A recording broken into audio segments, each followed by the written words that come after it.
Commander Marcus Cole stood perfectly still as the alien ship connected to his vessel. He had spent 20 years in the military. He had fought in 3 wars. He had seen things that would break most people. But nothing had prepared him for this moment. Today, humanity would meet the Aethery for the first time. The Aethery were old. Not old like ancient cities or forgotten kingdoms, old like stars. Their civilization had spread across 12 galaxies while humans were still living in caves and hunting with sharp rocks. They were beings made of light and energy, beautiful and terrifying at the same time. And for reasons no one understood, it finally agreed to meet with humanity. Marcus watched the airlock doors begin to open. Around him stood admirals, ambassadors, scientists, and politicians. The most important humans alive, all gathered on his ship. He was just the commander, the man responsible for keeping everyone safe. He was not important enough to speak or be noticed. That was fine with him. Marcus had spent his whole life trying not to be noticed. The Aethery delegation entered, and the room fell completely silent. They moved like walking sunlight, their bodies shifting between solid and transparent. Colors rippled across their forms that human eyes could barely process. They were tall, elegant, and ancient beyond understanding. Marcus felt his chest tighten. Something about their light felt familiar, like a song he had heard long ago and forgotten. He pushed the feeling away. He was being foolish. He had never met an Aethery. No human had. The delegation stopped in the center of the room. The lead Aethery, a being whose light burned soft gold, began to speak. The translation device turned the musical sounds into flat English words. Talking about peace and cooperation and mutual respect, Marcus was not listening.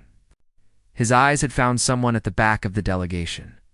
She was different from the others. Her light was silver blue, like moonlight on water.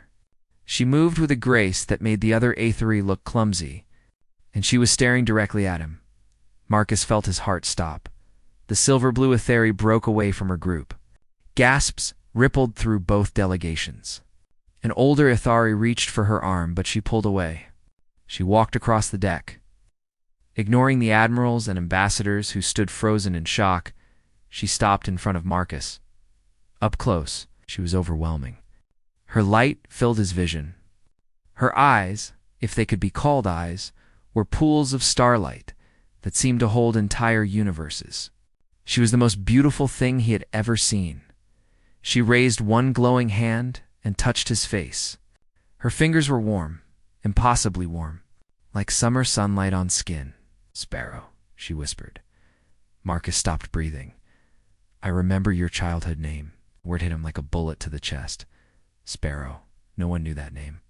No one alive had ever heard it.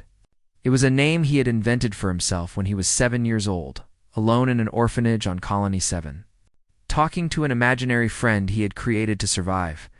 An imaginary friend made of silver blue light. "Ah, Lyra," he breathed. The name coming from somewhere deep inside him. Somewhere he had buried for 35 years. The Aethery princess smiled, and her light flickered with something that looked like tears. "You remember," she said. "After all this time, you remember?" The room exploded into chaos. Aethery delegates rushed forward, their lights flashing in alarm. Human security raised weapons. Admirals shouted orders. Ambassadors demanded explanations, but Marcus heard none of it. He was falling backward through time, through memory, through walls he had built to protect himself from a childhood. It's too painful to remember. Colony 7 had been a mining outpost on a dead moon. The orphanage there was not a place of care.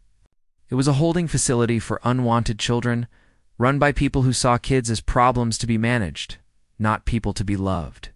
Marcus had been 5 when he arrived, already broken by losses he could not name. By 7, he had learned to be invisible, to take up no space, to need nothing and no one, but the loneliness had been crushing. Night after night, he had lain in his narrow bed, staring at the ceiling, wishing with all his heart for someone to talk to, someone who would see him, someone who would tell him he mattered. And then one night, she had appeared, a girl made of light, floating beside his bed. She glowed silver blue like moonlight. She looked at him with curiosity and kindness. "Hello," she had said. "What is your name?" He had been so shocked that he forgot to be afraid. "Marcus," he whispered, "but I do not like that name. The bad people use that name." The light girl tilted her head. "Then what name do you want?" He thought about it. In his favorite book, there was a story about small birds that were brave, even though they were tiny. Birds that sang even in winter. "Sparrow," he said. "I want to be called Sparrow." The light girl smiled. "Hello, Sparrow. My name is hard to say in your language, but you can call me Lyra. I saw your star song from very far away. It was so bright, so sad, I had to come see who was singing it." From that night forward, Lyra came to him whenever the loneliness grew too heavy. She could not touch anything.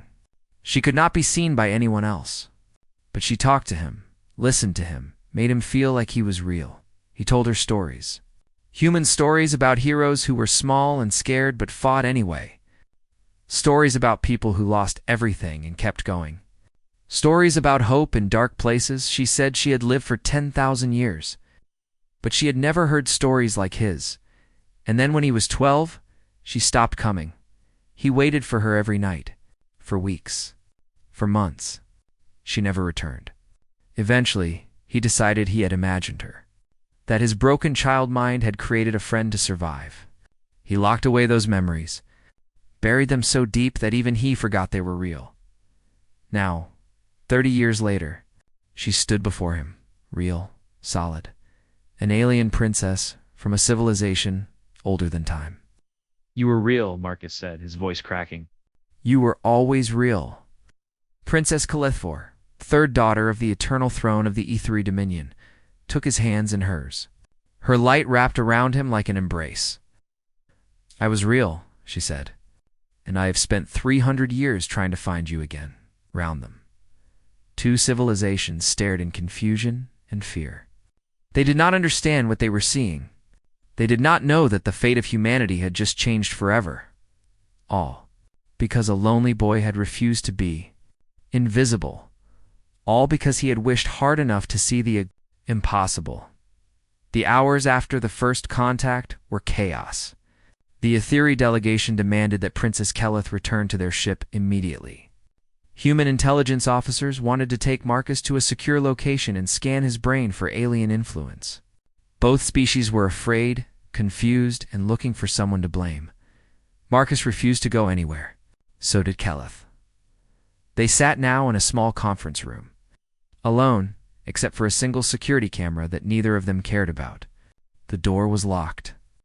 Outside, admirals and alien lords argued about what to do. Inside, two people who should have been strangers tried to remember how to be friends. "They called you Lyra," Marcus said.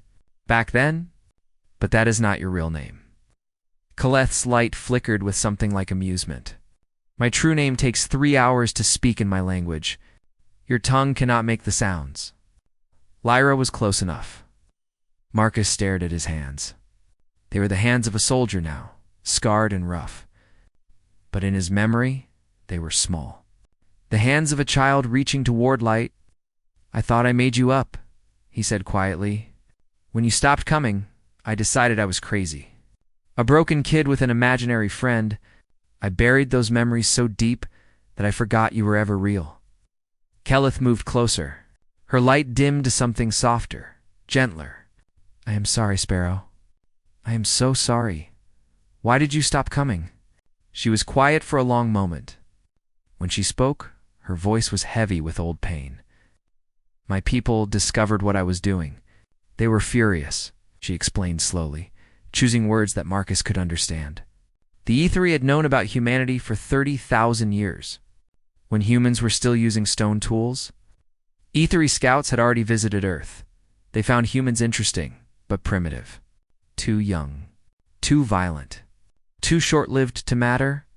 Most Aethery ignored humanity completely. But young Aethery, during their wandering years, sometimes projected their minds across space to watch lesser species. It was considered a harmless hobby, like humans watching animals in a zoo. Kelith had been a rebellious princess. She was bored with Aethery society, tired of ancient rules and endless protocols. During her wandering years, She had searched for something different. Something alive. She found Marcus. Could not understand it at first, she said. My projection form cannot be seen by physical beings. We are like ghosts to lesser species. Invisible, untouchable. But you saw me, Marcus remembered. He remembered being 7 years old, lying in bed, and suddenly seeing a girl made of light floating beside him. He had not been afraid. He had been amazed. How? He asked, "How could I see you?" Kelith shook her head slowly. "I still do not fully know. My people have theories. They say that your will was so strong, your needs so desperate, that you forced yourself to perceive something your species should not be able to see. You refused to be alone so completely that you broke through barriers that have stood for millions of years." She paused, her light rippling with emotion. "You were the first human in our history to see us without technology. Just pure, raw will. My grandmother said it should have been impossible, but you did not care about impossible. You were a child who needed a friend, and you decided that I would be real." Marcus felt tears forming in his eyes. He had not cried in decades. Soldiers did not cry. But he was not just a soldier right now. He was Sparrow again, the lonely boy who had wished for someone to see him. "The years you came to me," he said. "Those were the only good years of my childhood." "I know," Kelith whispered. "I know, and I abandoned you. What happened?" "My father found out. The E3 Emperor, ruler of 12 galaxies." Her light turned cold at the mention of him. He was disgusted.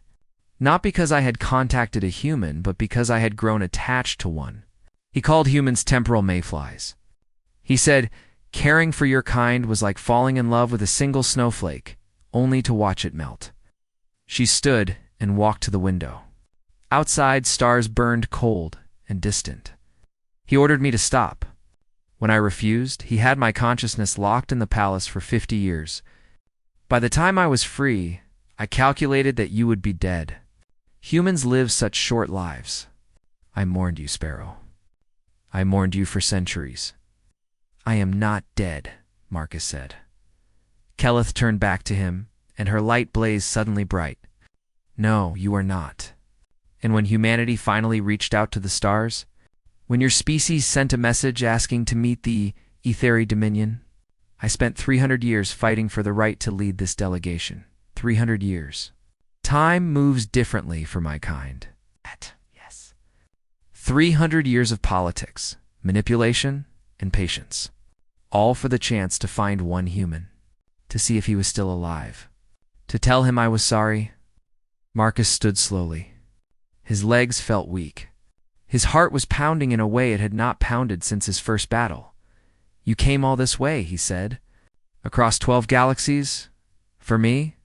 Kelith crossed the room and took his hands again. Her light wrapped around him, warm and soft. "Gave me something no one else ever has, Sparrow. You told me stories. Human stories. Tales of small people who were afraid but fought anyway. Tales of failure and loss and getting back up. I had lived 10,000 years before I met you, and I'd never heard anything like them." She leaned closer, her starlight eyes meeting his. "My people have forgotten how to hope. We are so old that we have seen everything end. We expect endings now. We wait for them. But humans do not wait for endings. You fight them. You rage against them. Even when you lose, you find reasons to keep going." Her voice dropped to a whisper. "You taught me that, Sparrow. A tiny child in a cold room on a forgotten moon taught an immortal princess that life was worth fighting for. How could I not spend 300 years trying to find you again?" Marcus was crying now. He did not try to hide it. The walls he had built for 35 years were crumbling, and behind them was the child he had tried to forget. The child who had believed in light and magic and friends who came from the stars. "I missed you," he said. "Even when I forgot you, I missed you. There was always something empty inside me. A space shaped like moonlight." Kelith pulled him into an embrace. Her light surrounded him completely, warm and safe and real. "I am here now," she said, "and I am never leaving you again." Outside the room, 2 civilizations were deciding the fate of billions. Wars were being threatened. Alliances were being formed and broken. History was being written, but inside that small room, none of it mattered. A princess had found her sparrow. A boy had found his light, and nothing would ever be the same. The message arrived 3 days after the reunion. It was written in cold, formal language that left no room for argument. The HFY High Council had called an emergency session. They would vote on humanity's future. Marcus read the translation 5 times before he understood what it meant. The HFY were going to decide whether humanity would be allowed to exist. He found Keleth on the observation deck, staring at the stars. Her light was dim, troubled. She already knew. "They are afraid," she said without turning around. "My people have seen many young species rise and fall. They have seen promising civilizations burn themselves out or destroy everything around them. They look at humanity and they see a pattern they have witnessed before." What pattern? Chaos. Keleth turned to face him. "Humanity evolves too fast, adapts too quickly, feels too strongly. In 10,000 years, you went from caves to starships. In HFY terms, that is like watching a child grow into a giant overnight. It terrifies them." Marcus walked to stand beside her. Outside the window, the HFY fleet hung in space like a constellation of living jewels. So beautiful, so powerful. Any one of those ships could destroy every human world without effort. What will the council decide? Keleth's light flickered with frustration. There are 3 factions. The preservationists want to quarantine humanity forever, lock you into your home systems so you can never spread further. They think you are too dangerous to be free, but too interesting to destroy. And the others? The eliminators. Her voice went cold. They want to destroy human civilization now, while it is still easy. They argue that humanity will only become more dangerous with time. Better to end the threat before it grows. Marcus felt ice in his chest. How many support them? Not many, but some. And they are very loud. You said 3 factions? Keleth's light brightened slightly. The integrationists. I lead them. We want to welcome humanity as full partners in the Dominion. We believe your chaos is not a flaw but a gift. That your short lives and strong emotions are exactly what our ancient civilization needs. How will the vote go? She did not answer. She did not need to. Marcus could see the fear in her light. The next day, Keleth was summoned back to the HFY fleet for the council session. She would speak for humanity, argue for their right to exist, but humans themselves would not be allowed to attend. They were not members of the Dominion. They had no voice. Marcus watched her ship depart and felt more helpless than he had since childhood. He stood on the bridge of his vessel, surrounded by officers who looked to him for leadership. But what could he do? The HFY Council could make any decision they wanted, and humanity could not stop them. They could vote to destroy every human world. There would be nothing anyone could do but watch. Admiral Chen approached him, her face grim. "What do we do, Commander?" Marcus stared at the viewport. The HFY ships sparkled like diamonds against the black. Each one held enough power to burn a planet. And somewhere among them, Keleth was fighting alone for humanity's future. Something stirred inside him. Something old and stubborn that had kept a small boy alive in a cold orphanage. Something that had refused to accept loneliness, refused to accept invisibility, refused to accept that the universe was too big and dark and cruel to contain hope. "Get me a communication line to Earth Command," he said, "and to every human ship within 5 light years." Admiral Chen frowned. "What are you planning?" Marcus turned to face her. For a moment he was not Commander Cole, decorated soldier and cautious leader. He was Sparrow, the boy who had wished hard enough to see the impossible. "They want to decide our fate without us," he said. "We are going to remind them that is not how humans work." Over the next 48 hours, Marcus sent hundreds of messages. He called in favors he had earned over 20 years of service. He convinced, argued, pleaded, and demanded. Some people thought he was insane. Others thought he was going to start a war. But enough of them listened. Word spread through human space like fire. The HFY were voting on extinction. and one commander had an idea. Ships began arriving. Not warships, because Marcus knew that weapons would only prove the Eliminators right. Instead, he called for everything else. Hospital ships that had saved millions during the plague wars. Generation vessels, full of families who had spent decades traveling between stars. Research stations. Mining operations, schools, refugee transports, carrying people who had lost their homes and were searching for new ones. 12,000 ships gathered in E3 space. The largest human fleet ever assembled, and not a single weapon among them. On his bridge, Marcus watched the fleet take position. Admiral Chen stood beside him, her eyes wide with something between fear and wonder. "They could destroy us all with a thought," she said. "Yes," Marcus agreed. "This could start a war. Or give them the excuse they need to vote for elimination." Then why are we doing this? Marcus smiled slightly. It was not a happy smile. It was the smile of a man who had decided to stop waiting for permission. "Because I learned something when I was 7 years old," he said. "I learned that if you want to be seen, you cannot wait for someone to notice you. You have to stand up and refuse to be invisible. You have to make them see you, even if they do not want to." He looked at the Admiral. "Humanity is not going to sit quietly while someone else decides if we deserve to exist. That is not who we are. That has never been who we are." Turn back to the viewport, where 12,000 ships waited in silent formation. "Tomorrow, I am going to walk into that council chamber uninvited. I am going to show them who we really are. And if they decide to destroy us anyway, at least they will know exactly what they are killing." Admiral Chen was quiet for a long moment. Then she nodded slowly. "The council session starts in 16 hours, she said. "What do you need from us?" Marcus began to explain his plan. It was ridiculous. It was dangerous. It broke every rule of diplomacy and common sense. But it was the most human thing he could think of, and sometimes that was enough. The E3 High Council chamber was older than human civilization. It was a vast dome of living crystal that had grown over millions of years, shaped by will and light into something that made human architecture look like children's toys.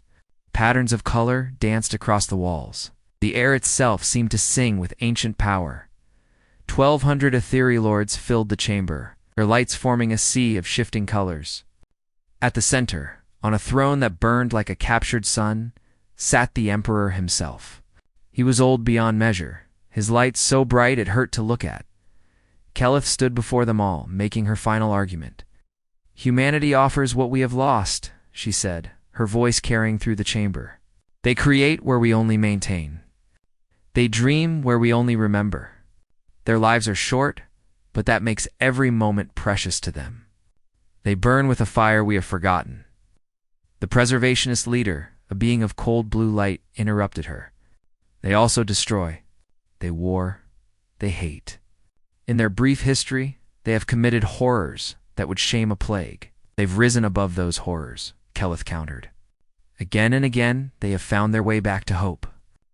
That is not weakness. That is strength we cannot imagine." The Eliminator Lord spoke next, his voice like breaking glass. "Every young species says the same thing. They all believe they are special, different, destined for greatness. And every one of them eventually proves us right. Better to end this now, before they become a true threat." Kelith opened her mouth to respond. But before she could speak, the great doors of the council chamber swung open. Every E3 in the room turned toward the entrance. "Commander." Marcus Cole walked in alone. The silence was absolute. A human had never entered the council chamber. A human had never been permitted to stand before the lords of the Dominion. What Marcus was doing was not just unusual. It was unthinkable. Guards moved to intercept him, but the Emperor raised one hand, and they froze. "You dare," the Emperor said. His voice was quiet, but it filled the entire chamber. "You dare enter uninvited, human?" Marcus stopped in the center of the floor, surrounded by beings who could unmake him with a thought. His heart was pounding. His hands were shaking, but his voice was steady when he spoke. "You were debating what to do with us," he said. "But you are missing the point." He raised his hand. and a holographic display flickered to life above him. It showed space outside the council station, where 12,000 human ships waited in formation. We are already here. The Ethery Lords shifted, their lights flickering with alarm. The display showed ship after ship, not warships, but vessels of every other kind. Hospitals, schools, families, workers, scientists, refugees. This is humanity, Marcus said. Not our weapons. Not our wars. This is who we actually are. He began to walk slowly through the chamber, and the holographic display changed with each step. It showed human history now, unfiltered and raw. He showed them the genocides, wars, the cruelties that stained human records. The Ethery Lords watched with cold satisfaction, as if this proved their fears correct. But Marcus did not stop there. He showed them what came after. The rescues, the sacrifices, the people who ran toward disaster to save strangers. He showed them humans pulling each other from rubble, feeding the hungry, sheltering the lost. He showed them doctors working through plagues, teachers in refugee camps, volunteers rebuilding after every catastrophe. We are not perfect, Marcus said. We have never claimed to be. We are violent and short-sighted and frightened. We make terrible mistakes. We hurt each other in ways that make no sense. He stopped walking and turned to face the Emperor directly. We also get back up. Every time we fall, we get back up. Every time we fail, we try again. Every time someone tells us something is impossible, we find a way anyway. The chamber was completely silent. You have seen countless species rise and fall, Marcus continued. You have watched civilizations burn themselves out, and you have decided that we are just another pattern, another brief flame that will flicker and die. He straightened his shoulders. Standing as tall as he could before beings who had watched stars form, you are wrong. A rumble went through the Ethery. The Emperor's light flared with something that might have been anger. You presume to tell us we are wrong? The Eliminator Lord demanded. We who have lived for millions of years? We who have seen more than your species can imagine? Yes, Marcus said simply. Because you have forgotten something. You have lived so long that you have forgotten what it feels like to be small and afraid and fighting anyway. You have forgotten what hope means when you have everything to lose. He pulled up one more image on the display. It was a photograph, old and worn. A small boy in a gray orphanage uniform, standing alone in a cold hallway. This was me, Marcus said. 35 years ago, I was 7 years old. My parents were dead. I had nothing. No one wanted me. No one cared if I lived or died. He looked at Keleth, who stood frozen among the Ethery, her light trembling with emotion. But I refused to disappear. I wished so hard for someone to see me that I broke through barriers your people thought were impossible. I saw your princess when I should have seen nothing. I talked to her when I should have been alone. He turned back to the Emperor. That is what humans do. We refuse. We do not accept the rules that say we cannot win. We do not wait for permission to hope.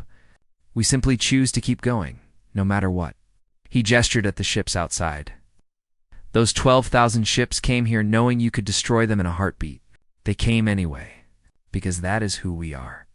We show up. We try. We face impossible odds and we fight. Not because we think we will win, but because the fighting itself matters. Marcus lowered his hand. You can vote to destroy us. You have the power. But if you do, I want you to know exactly what you are killing. You are killing the species that refuses to give up. You are killing the species that sees hope where there should be none. You are killing every stubborn, foolish, impossible dream that ever made someone stand up when they should have stayed down. He met the Emperor's blazing eyes without flinching. We are not asking for your approval. We are asking for a chance. Judge us by what we do next, not by what you fear we might become. The silence stretched on for what felt like eternity. Then Keleth stepped forward, her light blazing brighter than Marcus had ever seen it. He sees us, she told the council, just as he saw me 30 years ago. Not with technology, not with tricks, with his will, with his stubborn, impossible refusal to accept that he was alone. She moved to stand beside Marcus, her light mingling with his shadow. This is what I've been trying to tell you. Humans do not wait for permission to exist. They simply choose to. And that choice, that defiance, is the most beautiful thing I have ever witnessed in 10,000 years of life. The Emperor stared at them both for a long moment. His ancient light shifted through colors that had no names, patterns that held thoughts too complex for human understanding. Then he raised his hand. "The vote will proceed," he said. "All lords will cast their light." One by one, the E3 began to glow. Blue for quarantine, red for elimination, gold for integration. Marcus watched the colors spread through the chamber, his heart frozen in his chest. Blue lights, red lights, too many of both, and then gold began to appear. One lord, then another, then a dozen, then 100, spreading through the chamber like sunrise. When the vote was finished, the chamber blazed with gold. For the first time in 8,000 years, the vote was unanimous. Marcus felt his legs go weak. Kelith caught him, her light wrapping around him like an embrace. "Welcome to the Dominion," the Emperor said, his voice echoing through the chamber. "You impossible, stubborn, magnificent creatures." Aside!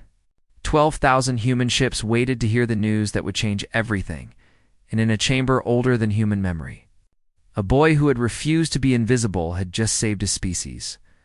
20 years had passed since the vote, and the galaxy would never be the same. Marcus stood on the observation deck of Station Unity, the first structure ever built by humans and E3 working together. It hung at the edge of known space like a jewel, half crystalline light and half human steel. A monument to what two species could create when they stopped being afraid of each other. He was 62 years old now. Gray hair, weathered face, hands that moved a little slower than they used to. But his eyes were still sharp, still holding that stubborn light that had refused to die in a cold orphanage all those years ago. "You were thinking too loudly," said a voice behind him. "I can feel it from across the deck."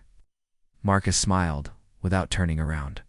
"I thought the Empress of the E3 Dominion had better things to do than check on one old human." Kelith moved to stand beside him, her light softer now than it had been 20 years ago. Not dimmer, just gentler, more at peace. "The Empress makes time for the people who matter," she said. "And you, Ambassador Cole, have always mattered more than most." They stood together in comfortable silence, watching the stars. Below them, Station Unity hummed with life. Thousands of humans in E3 worked side by side, creating things neither species could have imagined alone. In the 20 years since the vote, everything had changed. Human artists had begun working with E3 lightweavers. Together, they created art that made ancient beings weep for the first time in millennia. Works of beauty that combined human emotion with E3 eternity. Pieces that hung in galleries across 12 galaxies and moved viewers in ways no one could explain. Human engineers had started solving problems that had stumped the Dominion for thousands of years. Not because humans were smarter, but because they were willing to try solutions so ridiculous that no proper civilization would consider them. They asked questions no one else thought to ask. They failed spectacularly, and then tried again with the same mad confidence, and human stories had spread like fire through the stars. Those small, desperate tales that Marcus had once whispered to a princess made of moonlight now echoed in every corner of the Dominion. Stories about people who were afraid but fought anyway. Stories about losing everything and finding reasons to continue. Stories about hope in the darkest places. The E3 had not heard stories like that in millions of years. They had forgotten that existence could feel so urgent, so precious, so worth fighting for. Humanity had reminded them. "I received a message from Colony 7 this morning," Marcus said quietly. Kelith's light shifted with interest. "The orphanage? They tore it down. Built a school instead. A good one, with teachers who actually care. They named it after me for some reason." "It is not for some reason," Kelith said. "It is because a boy from that place changed history. Children there now grow up knowing that one of them once stood before gods and refused to be invisible. That means something, Sparrow." Marcus winced slightly at the old name, but he did not correct her. He had stopped trying to bury that part of himself long ago. Speaking of children, he said, I saw something interesting in the nursery earlier. Keleth smiled, and her light rippled with warmth. The Ven girl and the young Etheri? Marcus nodded. In the station's nursery, an Etheri child named Lumineth had become inseparable from a human girl named Sarah. They were only 5 years old. But they had already invented their own language, a mix of words and light patterns that no adult could fully understand. They spent hours together, telling each other stories, giving each other secret names. It reminds me of us, Marcus said. It reminds me of the future, Keleth replied. 20 years ago, my people were afraid of humans. Some wanted to destroy you entirely. Now, our children play together. They do not see barriers between species. They only see friends. She turned to face him, and her light grew serious. You never told me something, Sparrow. Why did you choose that name when you were a child? Marcus was quiet for a moment. He rarely talked about those years even now. In the orphanage, they told us we were worthless. He finally said, nothing. Less than nothing. Kids no one wanted. Kids who would never matter. He looked out at the stars, countless points of light stretching into infinity. I decided that if I was going to be small, I would be small like a sparrow. Those birds are tiny. Most people do not notice them, but they are tough. They survive winters that kill bigger birds. They build nests out of nothing and raise their young against impossible odds. And they sing even when everything is cold and dark. He turned back to Keleth. Wanted to be like that. Small, but stubborn. Unimportant, but unbreakable. I did not know if I would ever matter to anyone, but I decided I would survive anyway, just to prove that I could. Keleth's light wrapped around him like an embrace, warm and soft and eternal. I told the council about you once, she said. Just after our vote, I told my grandmother about the child who saw through impossible barriers because he refused to be alone. Do you know what she said? Marcus shook his head. She said that any species that produces even one such soul will either destroy everything or save it. There is no middle ground. Keleth's hand found his, warm against his weathered skin. I gambled everything that you would save it, Sparrow. That humanity would save it. And I was right. Marcus looked down at their intertwined hands, hers glowing with eternal light, his marked by age and time. Not me, he said quietly. Not just me. Us. All of us. Humans do not save things alone. That is not who we are. We fight together, fail together, get back up together. Every human who ever refused to give up, every person who kept hoping when hope made no sense. They are all part of this. Keleth laughed, a sound like singing crystals. That, she said, is exactly why you terrified a civilization older than your world's mountains. You face impossible odds with absurd courage. And then you insist on sharing the credit. She leaned her head against his shoulder, her light dimming to a soft glow. It is also why I fell in love with a lonely child who refused to be invisible. You saw me when no one else could, and in seeing me, you reminded me how to see myself. Far below them, in the station's nursery, little Lumineth was telling Sarah a story about stars and heroes. Sarah was laughing, her small hand reaching toward patterns of light. She could somehow see, even though no human should be able to, another impossible child. Another spark in the darkness. Marcus watched them and felt something warm spread through his chest. Do you ever wonder what comes next? He asked. After us? Keleth smiled. I used to worry about endings, she said. My people live so long that we see everything end eventually. We expected endings. We waited for them. She squeezed his hand. But you taught me something different. You taught me that endings are not the point. The point is what we do before them. The point is the stories we tell, the connections we make, the light we share with each other while we still can. Marcus nodded slowly. He understood. The galaxy was old and vast and infinite. It had seen countless species rise and fall, empires bloom and fade, stars born and die. It would continue long after humanity was gone. Long after even the Etheri faded into memory. But that did not make this moment less precious. It made it more. "Thank you, Lyra," he said. Using the old name without thinking, Keleth's light blazed bright for just a moment. Surprised and delighted. "Thank you, Sparrow," she replied. They stood together on the observation deck. An ancient princess and a stubborn old man, watching a galaxy that had changed because a lonely boy had once refused to be alone. Above them, the stars burned on, indifferent and eternal. But they were not indifferent anymore. Not really, because somewhere among those stars, in every corner of 12 galaxies, beings of light and flesh were telling each other stories. Human stories about hope and courage and getting back up, ethery stories about wonder and eternity and learning to see things new, stories about a princess who found a sparrow, about a child who saw the impossible, about two species who taught each other how to hope. The galaxy had never seen anything quite like it, and somewhere in a nursery, a little girl and her friend made of starlight were already writing the next chapter. The story was far from over. It was only beginning.